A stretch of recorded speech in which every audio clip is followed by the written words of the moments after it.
Ọrịa na ndị ọma na-ege ntị, anyị emebugo nna anyị ọnwụ interview before, mana anyị si ka anyị belu ka ọ kọwatala anyị ife anyị na-amarọ. Ọ sị na anyị bụ ndị Igbo na-etu a ka ọ dị, ndị ndọni, so na ọ kaptịn ka ọ bụ.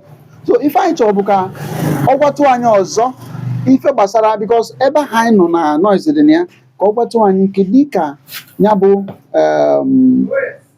agha Biafra na ndị Naijiria si wee gaa, maka na ọ bụ onye nọ ebe a wee fụ ọtụtụ ndị na-agwa anyị ife anyị na-amarọ, na-asị na ọ dị etu a na ọ dị etu a, mana o nwere onye ọ kpọrọ afa Ifeajuna. Nna anyị chọrọ m gị ma ịma ya bụ Ifeajuna, ịma ya face to face? Yes, Nigeria soldier ka ọ bụ. Yes, onye Ọnịcha ka ọ bụ. So mana ọ join ndị Biafra. When Ojukwu is a plan the coup to Ojukwu is a governor in the eastern region, Enugu. Ka ọ na-abịa na ebido. Nzọgụ overthrow government. Okay. Nzọgụ overthrow the government. Overthrow Ojukwu? Mba, overthrow the federal government. Okay.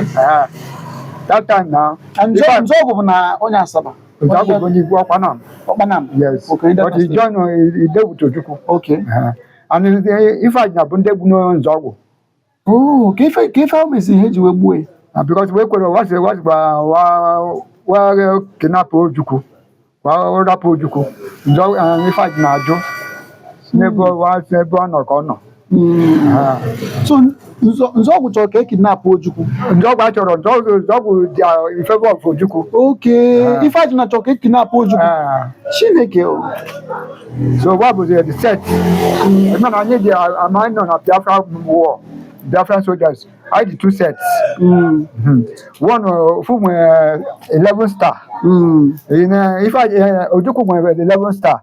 If I do a gang, 9 star. Always go 11. But I know a field, the battlefield. Imama Onyebonye. One I know Nidu, one on Azu. I think I advance 1-1. I see open fire now. He said they want the enemy. But we're not Nigerian soldiers, Biafran Ojukwu soldiers. Because the two back I know we chopped as in I need to know. Oh, so I'm not chopped as in no. I'm not if I broke out from Ojukwu now. You better need an Onitsha. I go before.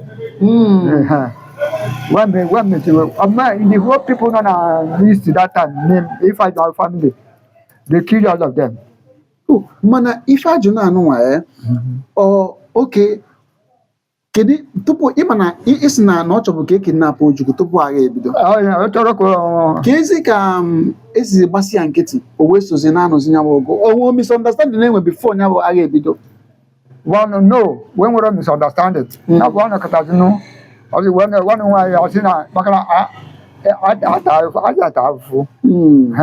India draw.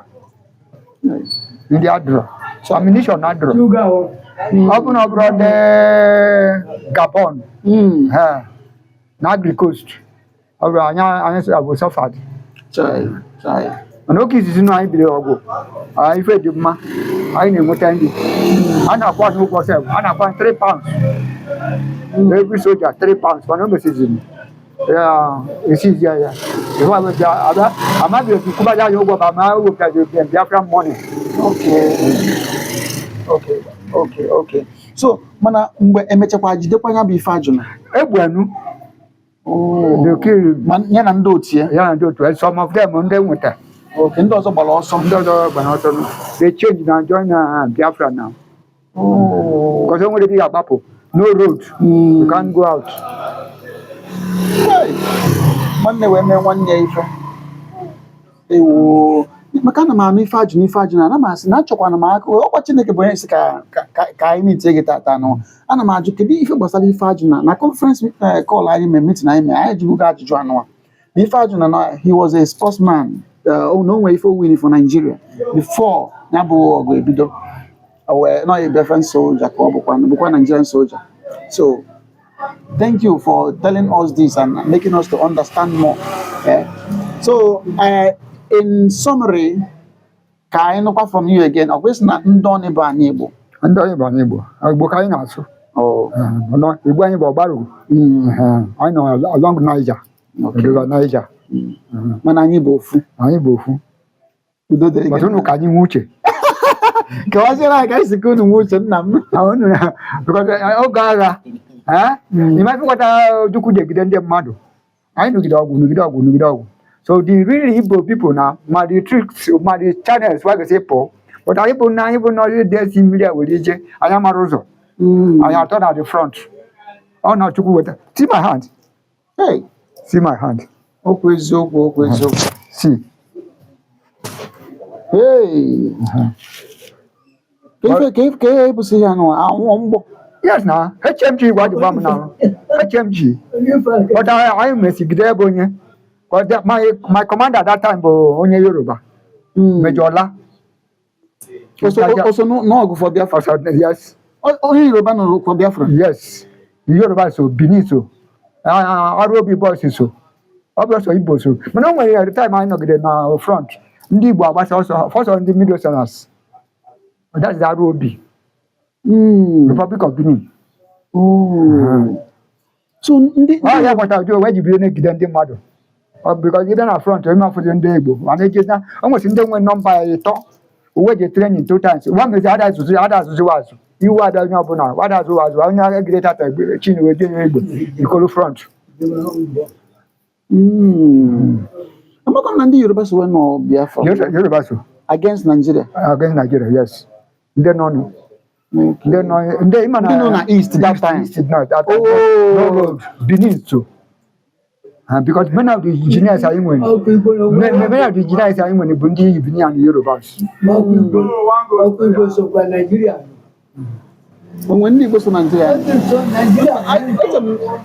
Eche m na ndị Igbo natara asụfa nata.